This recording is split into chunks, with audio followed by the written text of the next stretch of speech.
자, 이번 시간에는 제목 보시는 것처럼 관리위원이 있는데요. 관리위원회의 관리위원이 아닌 그의 배우자가 관리위원회에 참석해서 의사결정에 참여한 경우 그러한 결의는 위협한 것인가요? 라는 질문을 주셨습니다.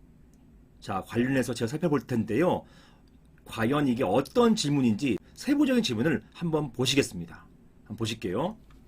안녕하세요, 변호사님. 저희 오피스텔 건물 관리규약에는, 여기가 이제 오피스텔이죠. 이 건물 관리규약에는 관리위원회 구성원은 구분 소유자나 법인 소유의 경우 그 법인으로부터 대표권을 위임받은 자로 그 자격을 제한하며 임원회의, 여기는 관리위원회겠죠. 관리위원회의 대리 참석이나 그 자격을 위임받아 참석할 수 없다라고 규정하고 있습니다. 그런데 이런 관리위원이 아닌 배우자 남편입니다. 남편이 관리위원회에 참석해서 의사결정에 참여한 경우 그러한 결의는 위협한 것이 아닌가요? 이런 질문을 주셨습니다. 이 질문이 어떤 관리위원회가 있었는데 이 관리위원회가 바뀌었어요. 이 바뀌었고 종전관리위원회에서 한 결정을 무효화하기 위해서 이제 이런 질문을 주셨던 사안입니다. 자, 관련된 법부터 한번 살펴보시겠습니다. 자, 사안 같은 경우는 오피스텔이니까 집합건물이죠. 집합건물이니까 집합건물법 규정에 적용을 받습니다. 자, 집합건물법 제26조의 3 보시면 관리위원회 설치 및 기능이라고 되어 있어서 제1항 관리단에는 규약으로 정하는 바에 따라서 관리위원을 둘 수 있다라고 되어 있습니다. 관리위원회는 둘 수도 있고 두지 않을 수도 있어요. 반드시 둬야만 되는 것 아닙니다.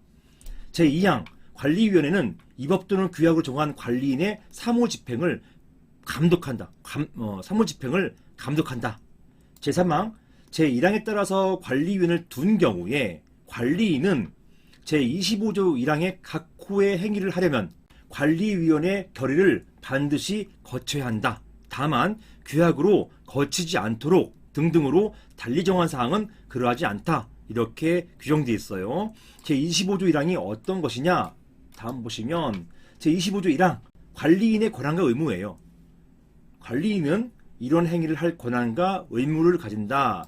고용부분의 보존행위, 그 다음에 고용부분 관리 및 변경에 대해서 집행 결의를 집행하는 행위, 그리고 고용부분 관리 비용 등 괴단 사무집행을 위한 비용과 분담금을 각 구분 소유자에게 청구, 수령하는 행위, 그리고 그 금원을 관리하는 행위, 관리비를 걷어서 관리하는 행위, 이런 행위를 말하는 것이죠.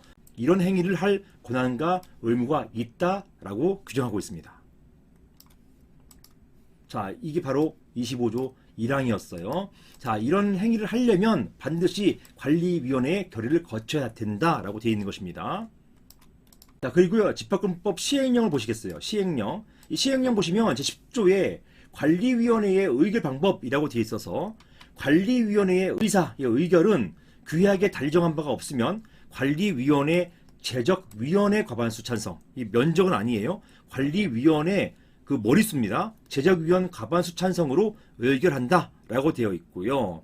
이런 관리위원회 위원은 잘 보세요. 질병이나 해외 체류 등 부득이한 사유가 있는 경우 외에는 서면이나 대리인 통해서 의결권을 행사할 수가 없다라고 되어 있습니다. 이게 원칙이에요. 즉 서면이나 대리인을 통해서 의결권을 행사할 수 있는 게 원천 봉쇄된 것은 아닙니다. 그 관리위원이 코로나 등 이런 질병이나 또는 해외 체류 이런 것 때문에 이런 부득이한 사유가 있을 경우에는 그 경우에는 서면이나 대리인 통해서 의결권 행사할 수가 있어요. 하지만 그 이외의 사유에서는 단순하게 남편이다, 친척이다, 아내다 라고 해가지고 대신 나와가지고 대리 참석해가지고 의결권을 행사할 수는 없다라는 것입니다. 이게 법 시행령에 규정되어 있어요. 원칙은 대리 행사할 수 없는 거예요. 예외적으로 질병이나 해외 체류 이런 경우에만 관리위원회 위원이 서면 또는 대리인 통해 가지고 의결권을 행사할 수가 있게 되는 것입니다.